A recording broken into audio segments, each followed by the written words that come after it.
नमस्कार, मैं हूं प्रीति रघुनंदन। वक्त हो चला है न्यूज टॉप 9 का। बुलेटिन में सबसे पहले बात रूस नेटो टकराव से बढ़ते परमाणु खतरे की। नेटो को परखने के लिए क्या है पुतिन का प्लान, और ईरान को लेकर IAEA की आशंका से क्यों बेचैन हुआ है अमेरिका। विश्व युद्ध की आशंका से जुड़ी खबरों के लिए देखिए nuclear tension top 9।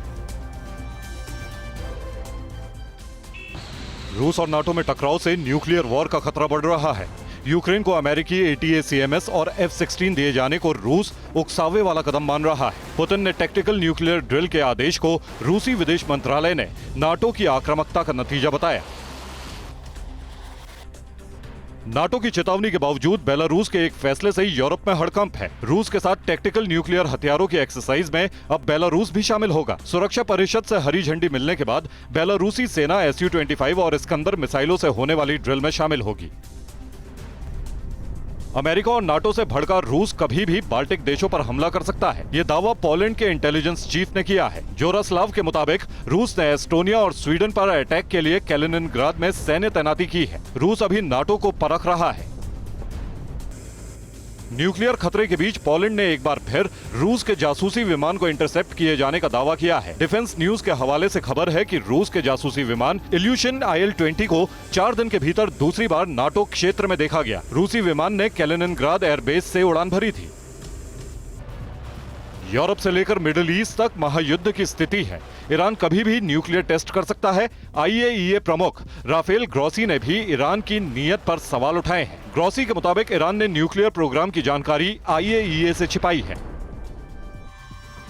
Nuclear programme पर IAEA के सवालों के बीच ईरान ने अमेरिका और यूरोप को गंभीर परिणाम की धमकी दी है। खामेनेई ने एक मीडिया इंटरव्यू में कहा कि ईरान आज न्यूक्लियर हमलों का जवाब देने में सक्षम है। ईरान ने दूसरे देशों से न्यूक्लियर टेक्नोलॉजी शेयर करने की भी धमकी दी।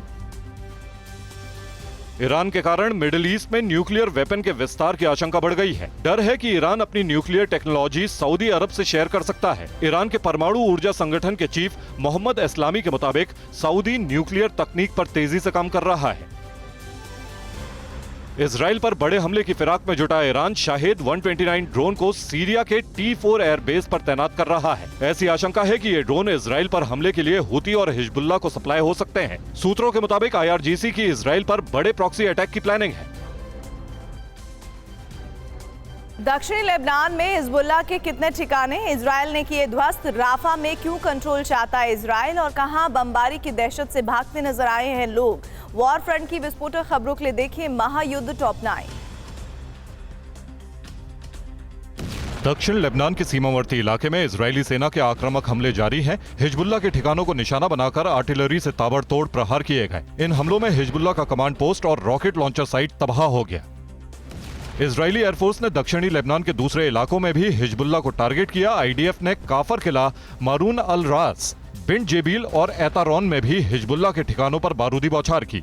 IDF के हमले में हिजबुल्लाह के हथियार और गोला बारूद जलकर खाक हो गए। इजराइल में हिजबुल्लाह के अलावा ईरान समर्थित मिलिशिया के हमले भी जारी हैं। एलात में इजरायली नेवी के कमांड सेंटर को निशाना बनाकर इराक से मिसाइल हमला हुआ। हालांकि इजरायली डिफेंस ने प्रॉक्सी अटैक को नाकाम करने का दावा किया है। राफा में इजरायली सेना के शिन बेट बटालियन के हमलों से हर तरफ तबाही मची है। तस्वीरें पूर्वी क्षेत्र की हैं, जहां हमास लड़ाकों के छिपे होने की आशंका में IDF ने एक बिल्डिंग पर बमबारी की। रिहायशी इलाके के बीचों बीच हुए इस हमले में कई लोग घायल हो गए। राफा में IDF की बमबारी से लोग भयभीत हैं। लड़ाकू विमानों की विध्वंसक बमबारी के बाद रिहायशी इलाके में अफरा तफरी मच गई। लोग जान बचाकर इधर उधर भागने लगे। IDF के पिन पॉइंट अटैक से जोरदार धमाका हुआ। धुएं का गुब्बारा आसमान में काफी ऊंचाई तक देखा गया। पूर्वी राफा में विध्वंसक हमलों से पहले IDF ने गाजा इजिप्ट बॉर्डर को कंट्रोल किया। वीडियो में फ्लैग वाले इजरायली टैंक राफा क्रॉसिंग में नजर आए। राफा को IDF ने चारों ओर से घेर रखा है। शहर में अब भी करीब 15 लाख लोगों के फंसे होने की आशंका है।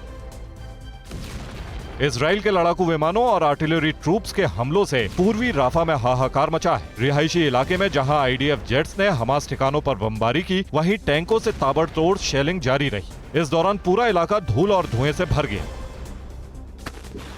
गाजा शहर के दक्षिण पश्चिम में नेटजारेम का इलाका हमास के अल कसम ब्रिगेड का गढ़ बना हुआ है। यहाँ IDF के कमांड पोस्ट पर हमला कर हमास ने कई सैनिकों को मौत के घाट उतारने का दावा किया है। अल कसम ब्रिगेड के हमले का वीडियो भी जारी किया।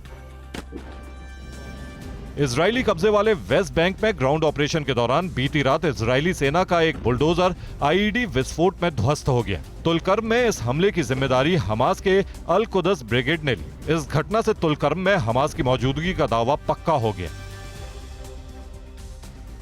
रूस और यूक्रेन के लिए क्यों नाक का सवाल बना डोनेस्क? रूसी फ्रंट पर यूक्रेनी ब्रेडली ने कैसे मचाया विध्वंस और यूक्रेनी आर्मी को कहां लगा जोर का झटका? विध्वंसक जंग से जुड़ी खबरों के लिए देखिए रूस यूक्रेन टॉप 9।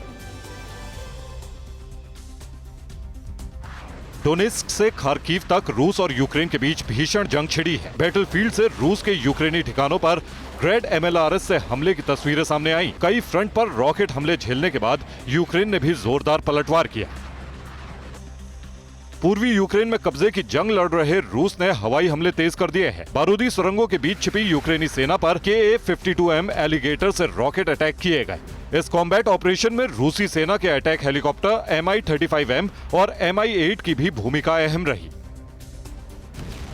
डोनेस्क के सोलोव्योवो पर कब्जे के बाद रूस ने क्रास्नोहोरिवका में प्रचंड हमला बोला। सुबह के वक्त शहर को चारों ओर से घेरकर ग्रेड MLRS, मोटार, ड्रोन, फाब्स बम और क्लस्टर बमों से हमले किए गए। कुछ घंटों की जंग में पूरा शहर मरघट बन गया।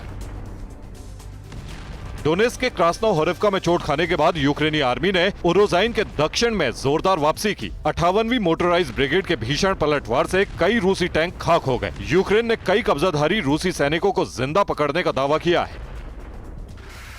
डोनेस्क के होर्लिवका में यूक्रेन ने 25 mm बुशमास्टर से लैस M2A2 ब्रेडली से विध्वंसक हमला बोला। चेन गन फायर से यहां रूसी सेना के 3 लेयर आक्रमण को ध्वस्त करने का दावा है। यूक्रेन ने इसकी पुष्टि के लिए काउंटर अटैक का वीडियो भी जारी किया। जेपोरिजिया के बाहरी इलाके में रूसी ड्रोन ब्रिगेड ने यूक्रेनी आर्मी को तगड़ा झटका दिया। कामीशेवाका में रूस की पोजीशनिंग की जानकारी जुटा रहे यूक्रेनी खोर्तित्सा M को रूसी लैंसेट ने तबाह कर दिया। विस्फोट की गूंज दूर तक सुनाई दी। रूस के हमलों के जवाब में यूक्रेनी सेना ने डोनेस्क में MLRS से बारूदी बौछार शुरू की। नोवो मिखाइलिवका से रूसी कब्जे वाले इलाकों में ताबड़तोड़ रॉकेट दागे गए। यूक्रेनी सेना की ओर से ऐसे काउंटर अटैक की आशंका रूसी सेना को भी नहीं थी। अमेरिका से हथियारों की मदद मिलते ही यूक्रेन का हौसला बुलंद है। खार्किव में रूसी फ्रंट लाइन पर यूक्रेनी आर्मी ने पूरी ताकत के साथ अटैक किया। होवित्जर से बारूदी बौछार के बाद रूसी ट्रूप्स के पीछे हटने का दावा है।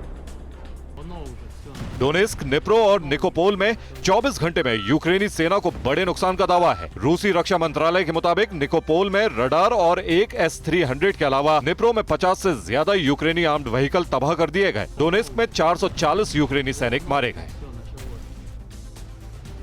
और अब आखिर में दुनिया की दूसरी बड़ी खबरों के लिए देखते हैं टॉप 9 वर्ल्ड एक्सक्लूसिव। अमेरिका ने ईरान के प्रॉक्सी ग्रुप पर बड़े हमले की तैयारी शुरू कर दी है। इसी के तहत अब अमेरिकी फाइटर जेट्स UAE से कतर शिफ्ट किए जा रहे हैं। आर्म ड्रोन्स की भी कतर में शिफ्टिंग हो रही है। हूती के ठिकानों पर कतर से हमले की आशंका है। हिजबुल्लाह और हूती के बड़े हमले की आशंका में अमेरिका का विध्वंसक एयरक्राफ्ट कैरियर दोबारा रेड सी में लौट आया है। USS आइजनहावर से अमेरिका ने भी पलटवार की पुख्ता तैयारी की है। दूसरी ओर फारस की खाड़ी में ईरानी ड्रोन कैरियर भी तैनात है।